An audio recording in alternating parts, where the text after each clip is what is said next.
మీరు చూస్తున్నారు mister big బాబు YouTube channel. ఖచ్చితంగా లైక్ చేయండి, సబ్స్క్రైబ్ చేయండి. ఇప్పుడే అమెరికా నుంచి ఒక ఫ్యామిలీ నాకు కాల్ చేశారండి.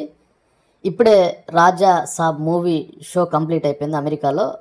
వాళ్ళు ఏం చెప్పారంటే మూవీ గురించి పూర్తిగా వినండి. ఫస్ట్ మూవీ ఎంట్రన్స్ ప్రభాస్ గారిది నెక్స్ట్ లెవెల్ ఉంటుందంట. ఇప్పుడు వరకు ప్రభాస్ గారు నటించిన అన్ని మూవీస్తో పోలిస్తే రాజా సాబ్లో మూవీలో ప్రభాస్ గారి ఎంట్రన్స్ నెక్స్ట్ లెవెల్. ఇక మూవీ హైలైట్స్ విషయానికి వస్తే ఎక్కువ శాతం 50% గ్రాఫిక్స్ ఉంటాయంటండి. 50% గ్రాఫిక్స్ ఉంటాయంట. ఎక్కువ నేను చెప్పట్లేదు, వాళ్ళు నాతో చెప్పినటువంటి మాటలు నేను మీతో చెప్తున్నాను. 50% యానిమేషన్ చాలా రియలిస్టిక్గా ఉందంట animation scenes. And second half వచ్చేసరికి ప్రభాస్ గారికి అలాగే సంజయ్ దత్ గారికి జరిగినటువంటి కొన్ని సీన్స్ మాత్రం నెక్స్ట్ లెవెల్ ఉంటాయంట.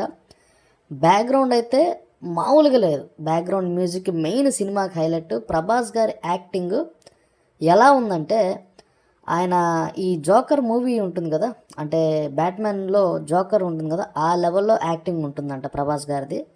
ఖచ్చితంగా నంది అవార్డు వస్తుందని చెప్తున్నారు. ఆ లెవెల్లో యాక్టింగ్ చేశారంట ప్రభాస్ గారు. ఇక main cinema turning point second హాఫ్లో ఉంటుందంటండి. సెకండ్ హాఫ్లో ఇంటర్వెల్ అయిపోయిన 10 నిమిషాల తర్వాత ఒక సీన్ పడిద్దంట. ఒక 10 minutes 15 minutes non stop scene. అసలు దానికైతే కుర్చీలోంచి లెగిసి విజిల్స్ కొడతారంట. ఆ లెవెల్లో ఉంటుందంట సెకండ్ హాఫ్లో వచ్చేటువంటి కొన్ని సీన్స్. ముఖ్యంగా ఇంటర్వెల్ అయిన తర్వాత మూవీ స్టార్ట్ అయిన 10-15 నిమిషాలకు ఒక సీన్ పడిద్ది. అది ఇంకా నెక్స్ట్ లెవెల్ అంటున్నారండి. మరొక హైలైట్ సీన్ ఏంటంటే,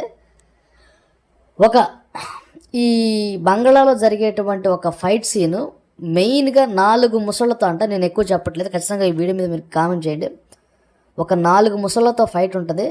దాని తర్వాత నెక్స్ట్ ఒక సీన్ ఉంటుందంట అండి. అది మామూలుగా ఉండదు.